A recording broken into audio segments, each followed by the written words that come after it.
Hey everyone, in today's video, we're going to have a look at the Kawai K-300 Ores hybrid piano.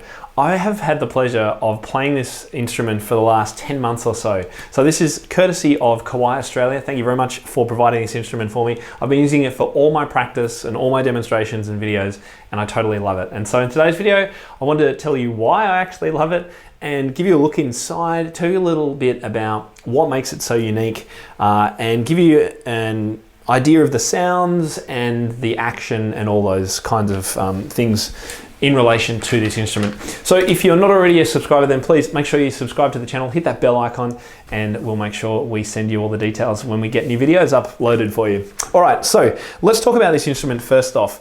The K3 was actually my first ever Kawai instrument. So I did all my practice. It was my first instrument that I ever actually bought myself. The K3 became the K300 more recently. So K300s are still around, and they are the smaller size Kawai pianos. I really like the small size of this because it fits into more houses. It doesn't have quite such a big sound, but it still has beautiful tone. It's still got a nice bright tone. I quite like the sound and the tone of Kawai pianos. I've always liked it. And this just adds that extra hybrid digital element, which we're going to talk a little bit more about shortly. So it's basically is a K300 with a full digital action. So that means that it has the Millennium 3 action in there, which includes some of those carbon fiber components, which means that really, I mean, what you're playing here is a complete acoustic hybrid piano. And it's exactly as Kawai makes the K300. So you've got the ability for really quick repetitions of notes. I cannot fault any of the action.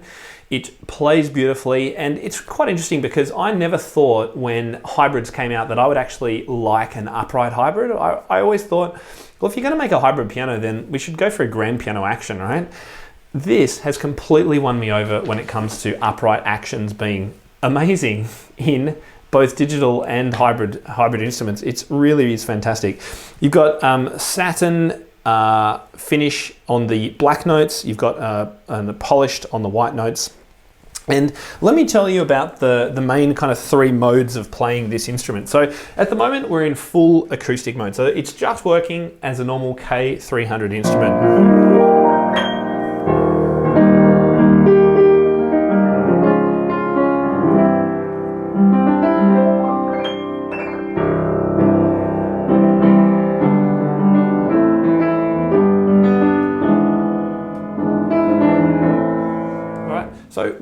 And it plays just beautifully. The high end is nice, rings out, the bass is thick and rich.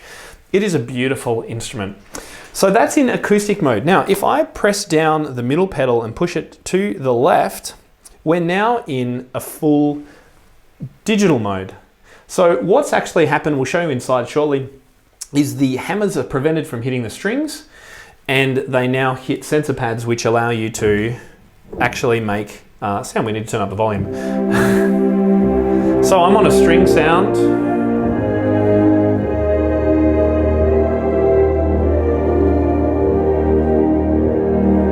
But with a click over here, I can just as easily head to all the pianos. And the thing I really love about this is you've got the choice of any number of Kawai's incredible concert grand pianos, and they just have a beautiful sound. So this is their concert grand.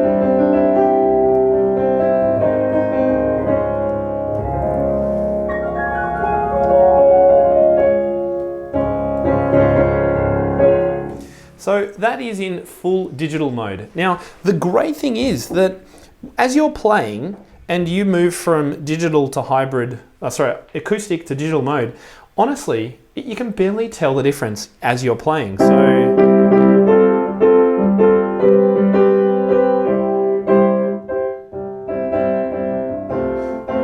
now the volume is slightly less, but if I increase that to match the acoustic,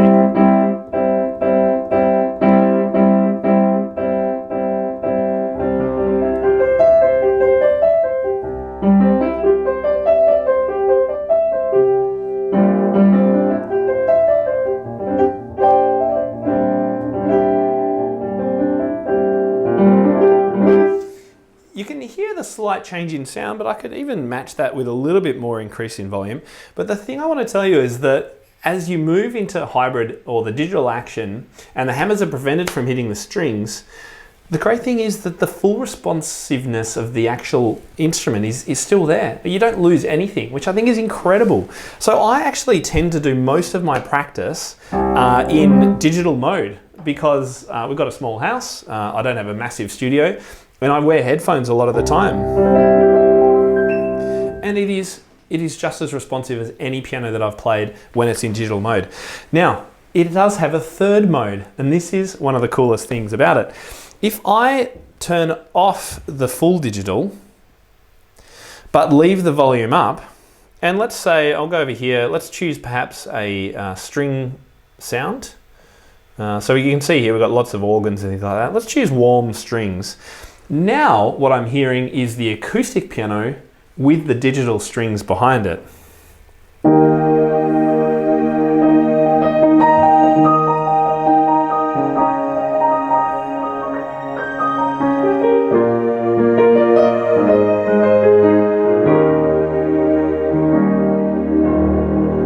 So you can hear you've got the rich strings and you're playing an acoustic piano. So you've got the best of both worlds.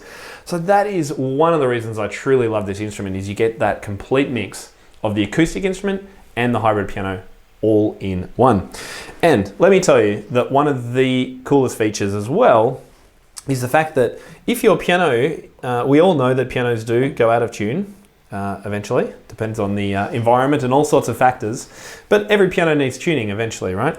So if you find, and you have one of these instruments, and you find that your piano is a little bit out of tune, then the great thing is that you can go from out of tune piano, press the middle pedal down, push it to the left, and you're instantly, with the volume up, you instantly have a perfectly tuned instrument. How cool is that? All right, so let's now take the instrument apart and I'll show you inside. Okay, so firstly, let me show you underneath, because one of the features of this instrument that makes it quite remarkably different to any other hybrid that I'm aware of is that it has no speakers, which is like, okay, well, how does it make the digital sound? Well, it creates the digital sound using transducers, which are kind of like magnet coils, directly on the soundboard. So if we take this off, I can actually show you under here the transducers that we're talking about. And it's quite remarkable. I mean, you would assume this instrument has speakers in it, but no, they're actually making use of the soundboard of the instrument to provide the resonance needed for the digital sound.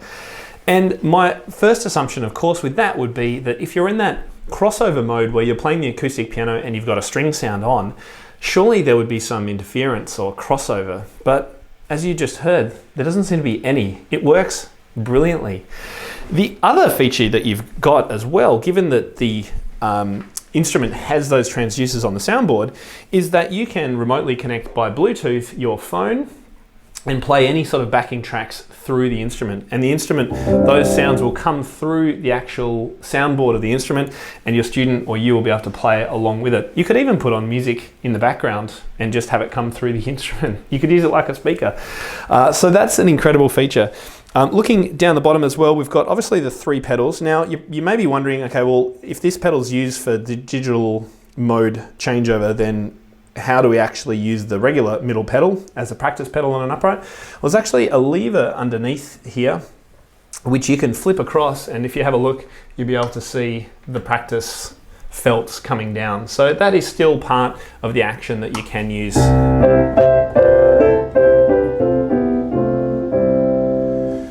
In exactly the same way as a regular acoustic piano. Now, so what you can see is when you press down that middle pedal, it brings forward this stopper board. Now, it probably has a technical name I'm not familiar with. Sorry to the piano teachers and piano tuners out there. And this is the thing that stops the hammers from actually hitting the strings.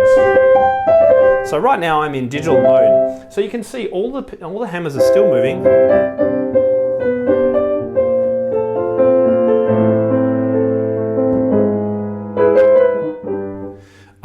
But we're getting the digital sound because they're not quite hitting the strings, and all of that is quite adjustable. The hammers, felts, all those kinds of things adjust like an acoustic instrument. So any tuner will be able to service this. Of course, if you've got any issues with the digital side of it, you would need some help from a digital specialist. But all of that kind of thing, otherwise, regulation-wise, is all serviceable by your regular piano tuner. So that's a quick look inside and what you can expect inside the Kawai. So let's now take a look at some of the other features of this instrument.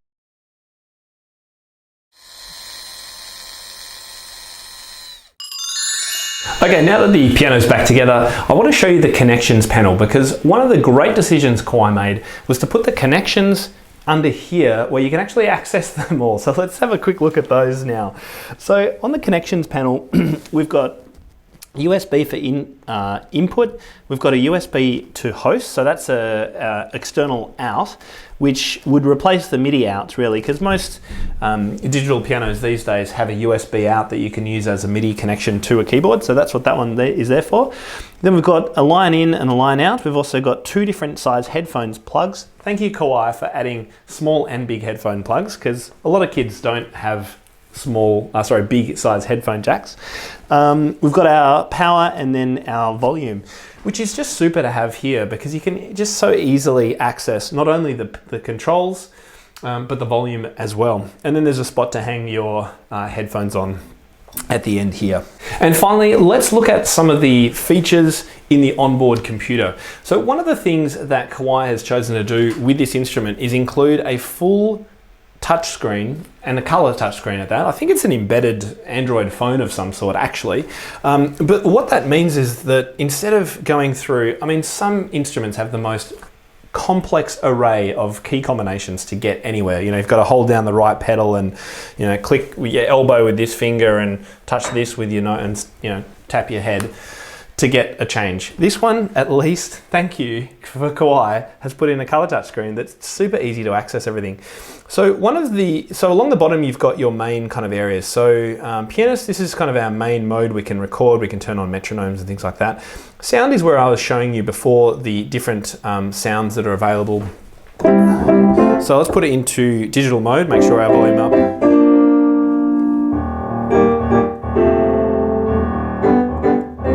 So that's pop piano. We could go to electric piano.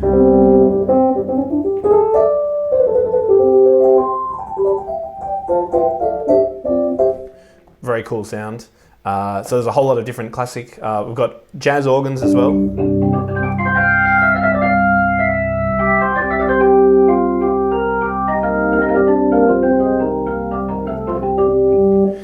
Then we've got a whole lot of pipe organs as well, where we got church organs.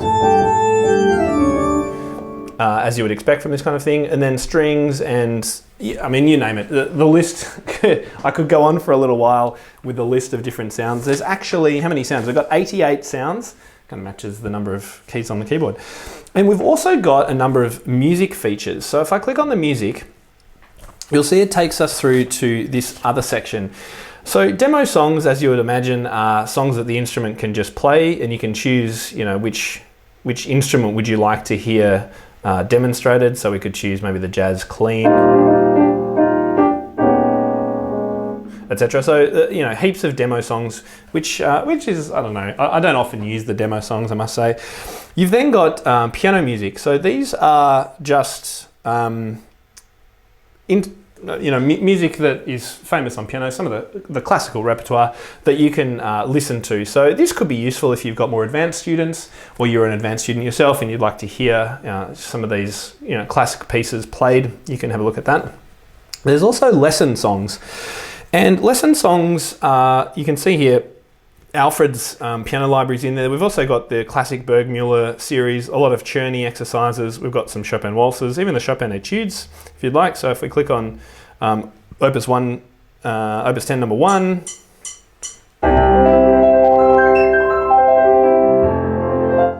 How I wish to be able to play it at that speed. So you can have a look through all of those things. And then the final music mode, if I go back, so just clicking the back button here, I'll try and keep my hand out of the way, is Concert Magic.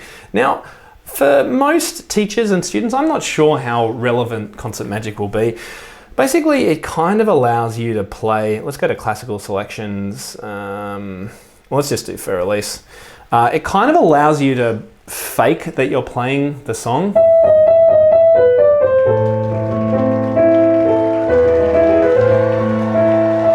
So I'm just playing any note on the piano.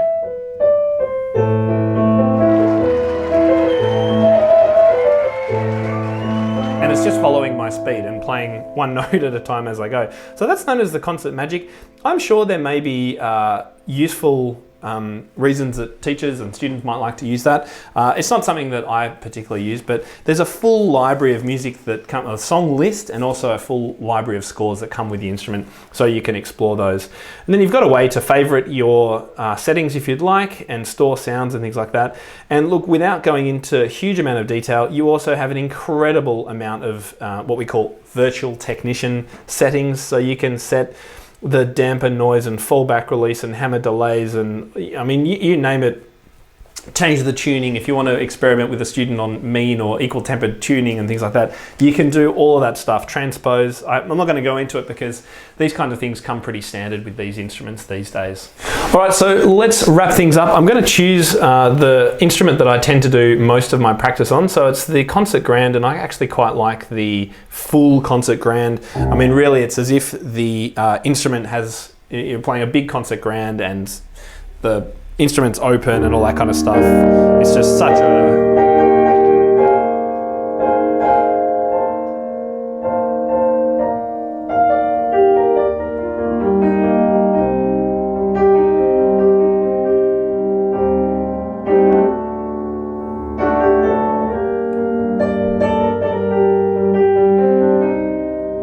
I mean, I love playing this instrument. I think Kawai have done an absolutely remarkable job of creating a true hybrid instrument. So the fact that you do have the long keys, you've got the Millennium Action, which has, you know, beautiful, it's got a beautiful touch to play on. You've got the lovely tones of both the high register, the mids, and the rich low tones as well in a small instrument. That ability to move instantly between acoustic and digital mode and really not be able to tell the difference dramatically on your in playing as you're playing, I think that is just incredible.